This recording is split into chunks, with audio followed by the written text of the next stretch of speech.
سلام، روزتون بخیر. امیدوارم که موفق و مؤید باشین. خب من یه معرفی کوچیک از خودم دارم. من ندا پورطبیب هستم، مشاور امور اقتصادی.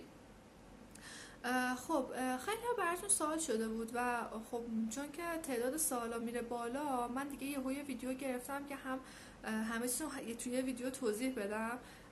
همینم که خب واقعا برام سخته که بخوام دونه دونه توضیح بدم که بخوام بگم.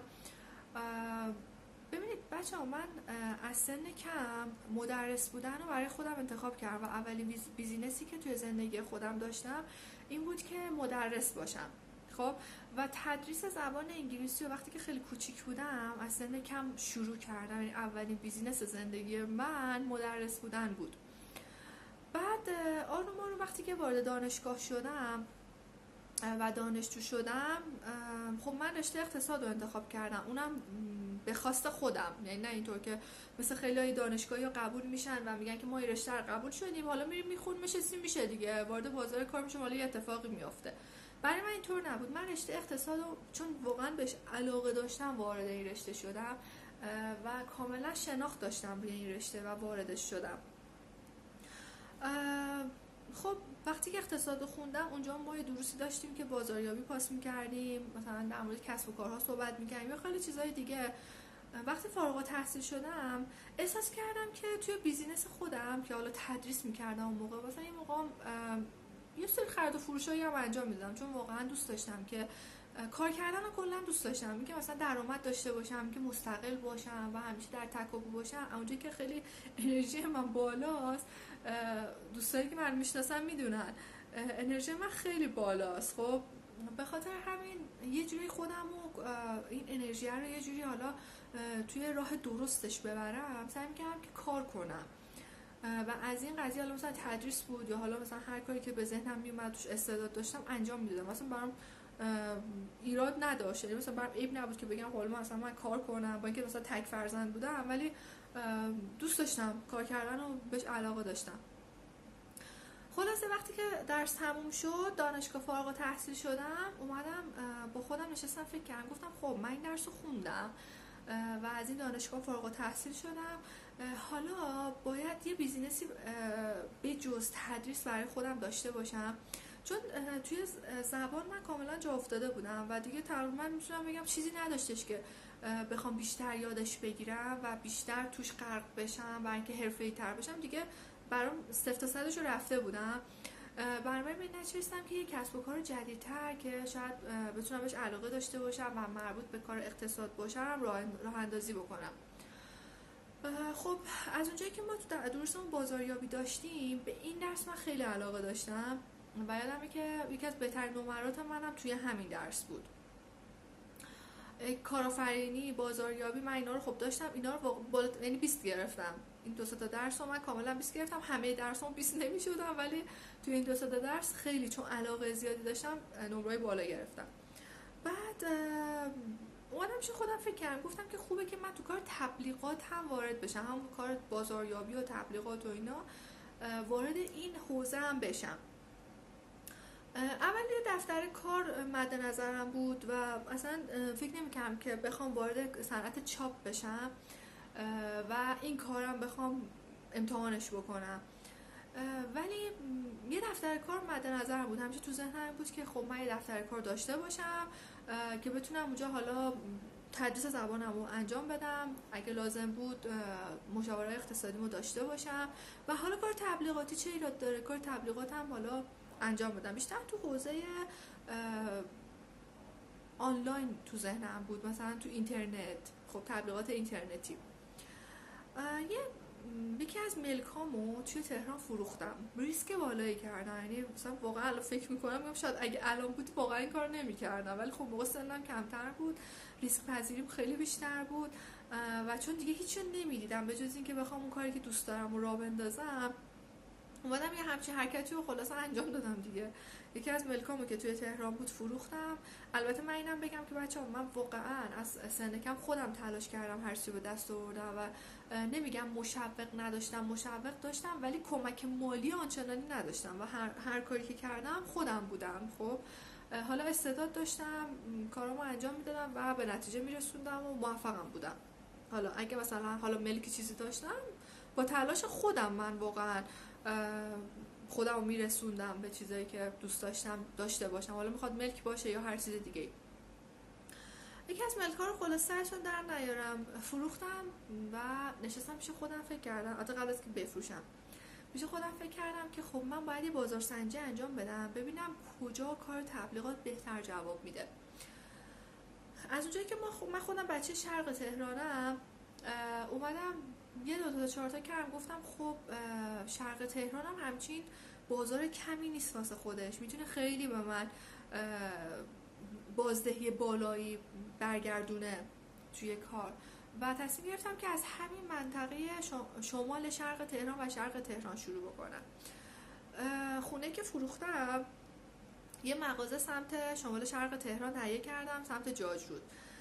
فکرم هم این بود و اون بازارسنجی که پیش خودم کرده بودم به این صورت بود که خب توی منطقه جاجرود و پردیس و بومهن و رودهن و این ورا اصلا متخصص، یعنی اومدم قشنگ چک کردم، یعنی کاملا بازار رو بررسی کردم و به این نتیجه رسیدم که خب این منطقه اصلا یه همچین کسی نیستش که این کار انجام بده و تقاضا توش خیلی بالاست، یعنی هر کسی که می‌خواد کاری انجام بده مجبور شد بیاد تهران پارس از این منطقه کاراشو انجام بده. گفتم که خب چرا من نرم اونجا این کار رو انجام بدم، وقتی اونجا انقدر بازارش گرمه و نیاز داره. یه نفر دیگه بود ولی خب خیلی سنتی کار میکرد و نمیتونست اونجوری جدی کار تبلیغات رو انجام بده. خلاصه تصمیم گرفتم که بیام سمت جاجرود مغازه‌ای رو بر خودم، دفتر کار، حالا یه مغازه‌ای رو بر خودم تهیه کنم. استارتشو زدم، این کارو کردم و خیلی جالب بود که وقتی داشتم این دفتر کار رو می‌خریدم، اون املاکی که داشت این کار برای من انجام میداد، اون آقایی که املاکی بود و این معامله رو داشت برای من انجام میداد، گفت می‌خوای چیکار کنی؟ گفتم می‌خوام همین کاری بکنم. گفت خب اگه تو می‌خوای کار تبلیغات انجام بدی چرا کار چاپ انجام نمیدی؟ یعنی من که خودم یه ایده داشتم، اون اومد ایده من قشنگ کامل ترش کرد. گفتش که ما توی منطقه کاملا بهش نیاز داریم و شما اگه این کار رو انجام بدی اصلا ما هممون میایم پیش شما و حالا کار چاپی که داریم ما به شما میسپاریم.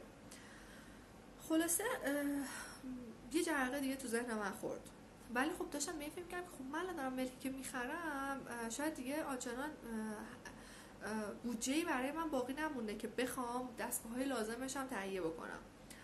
حالا به هر سمت و سویی که بود من این دفتر کار رو گرفتم و حالا تعمیراتی که توش لازم بودم انجام دادم. حالا مثلا یه تایمی 1-2 ماهی تغییرات دوست داشتم توش انجام بشه، توش دفتر کارم بود، می‌خواستم اون شکلی که دلم میخواد باشه. یه تغییراتی هم توش اعمال کردم و بعد به این فکر کردم که خب فکر بدی نیست که من وارد صنعت چاپ هم بشم و کار چاپ هم انجام بدم.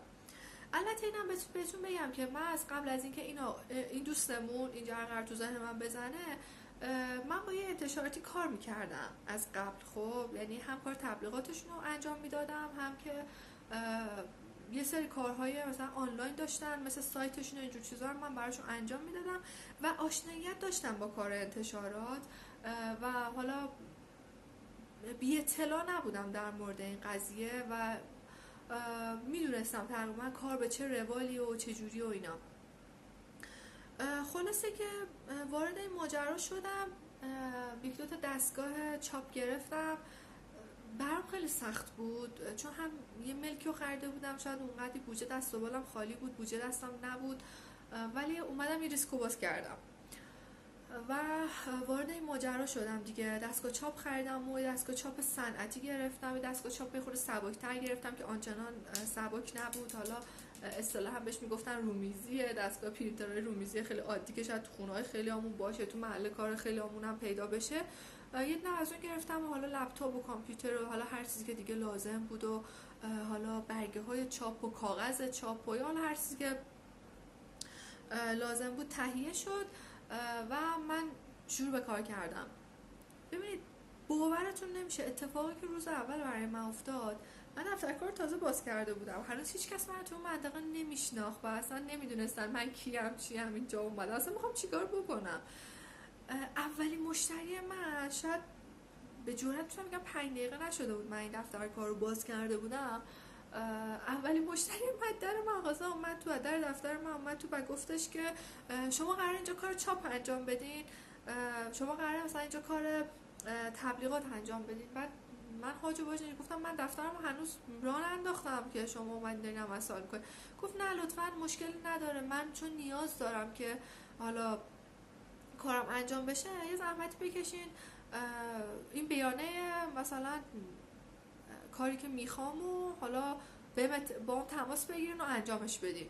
اصلا برای من خیلی جالب بود که من چقدر قشنگ تونسته بودم منطقه رو ارزیابی بکنم و اونجایی که درستش هست دفتر کارم رو راه اندازی بکنم. این از اینجا تا اینجای کار درست پیش رفته بودم و فکر نمی‌کردم که مشکلی باشه، مسئله‌ای باشه. خیلی خوشحال بودم. فقط یه مسئله که من اصلا مد نظر نگرفته بودمش این بود که این منطقه صنعتیه و صنعتی هستش که کارگاه توشه، کارخونه توشه و ماشاءالله هم کارفرما آقا و حتی ما یه خانوم نداشتیم قاطی اینا. یعنی من تک افتاده بودم اینجوری بگم که فقط یه خانوم اونجا وجود داشت، وجود خارجی داشت که اومده بود که اصلا خانومه آقا چه عرض کنم، یا مثلا دختر 20 خورده ای ساله که اومده یه کاری را بندازه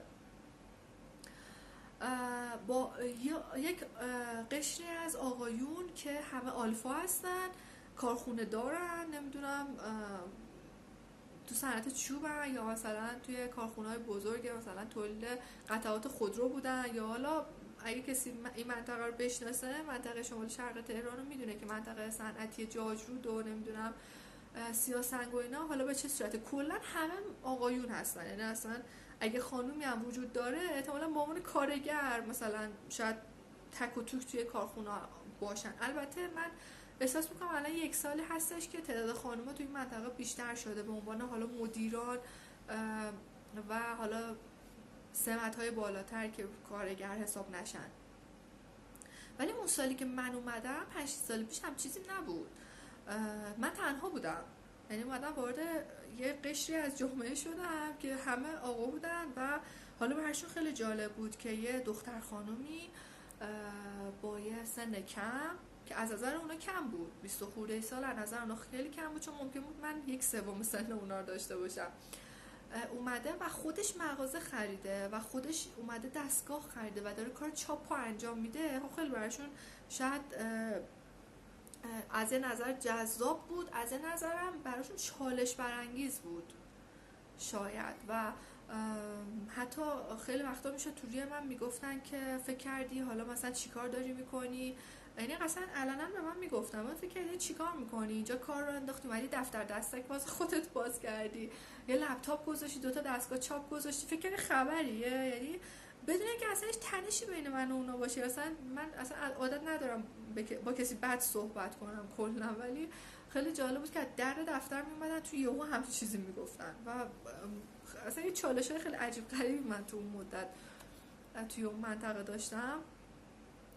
و قبل از اون شاید خیلی خانمایی که کارآفرین بودن یا توی جامعه کار میکردن حتی کارمند بودن، نه که حالا بگیم کارآفرین و شغل آزاد، و کارمند بودن، خیلی حرفا رو میشنیدم که میگفتن که کار کردن توی جامعه مرد سالار خیلی سخته و ممکنه که واقعا برای آدم تنش‌زا باشه و این اتفاق برای منم افتاد. باورم نمیشد، فکر می‌کردم خب من توی خانواده بزرگ شده بودم که اصلا اینجور چیزا توش معنی نداشت، همیشه مرد و زن برابر بودن. یعنی توی فامیل ما، توی خانواده ما، توی اطرافیانی که حالا من داشتم همیشه به این صورت بود که برای کسی چیز عجیب غریبی نبود اگه یه خانومی داره کار میکنه یا کارآفرین میشه یا مستقله، اصلا کسی به این قضیه حالا دقت نمی کرد. حالا بودن خاله های خودم یا مثلا عموهای خودم بودن که فوق العاده خانمای قوی بودن و توی جامعه حرفی برای گفتن داشتن، ولی حالا ازشون خیلی شنیده بودم که این قضیه براشون خیلی چالش بود، ولی خب خودم با گوشت و استخون و پوست خودم درکش نکرده بودم و تجربهش نکرده بودم و تو اون تایمی که خودم کار را انداختم و اونم یه کاری که شاید کمتر خانومی واردش میشه، حتی الانم من ندیدم خانومی تو صنعت چاپ وارد بشه، هنوز که هنوز من 5-6 ساله که وارد این ماجرا شدم هنوز من ندیدم خانومایی وارد این ماجرا بشن و شاید اندک خانومی من ندیدم، یعنی شاید مثلا حالا به اندازه انگشتان دست نمیرسه که بخوان یه همچین شغلی رو انتخاب بکنن. خب من اومدم برای خودم چالش درست کردم، این شغل رو انتخاب کردم و واردش شدم. این بزرگترین مسئله بود که کار منو به مشکل، یعنی با این قضیه که همه دور بر من آقا بودن، من با این قضیه به مشکل خوردم، چون آقایون نمیتونستن من تحمل کنن یه جاهایی و اینکه یه خانومی، یه دختر خانومی اومده یه کاری رو انداخته براشون خیلی سخت بود. از یه طرف به من نیاز داشتن، کار تبلیغات از من میخواستن، از یه طرف نمیتونستن شخصیت من تحمل بکنن. این خیلی جالب بود. کارشون رو به من میسپردن ولی انگار که مثلا حالا چاره ای نداریم. خب یعنی قشنگ اینطوری با من برخورد میکردن. اوایل خب میگفتم خب نه مسئله خاصی نیست، من به کارم ادامه میدم، مشکلی نیستش، مسئله نیست و هر طور شده خب من این کار رو انداختم، براش هزینه کردم، بهش علاقه دارم، واقعا به کار چاپ علاقه داشتم. اوایل فکر نمی‌کردم انقدر علاقه داشته باشم ولی بعد دیدم که واقعا توش استعداد دارم و بهش علاقه دارم. هر طور شده میخواستم بمونم. سال فکر میکنم 98 بود که من این کار استارت زدم. سال 99 هم همچنان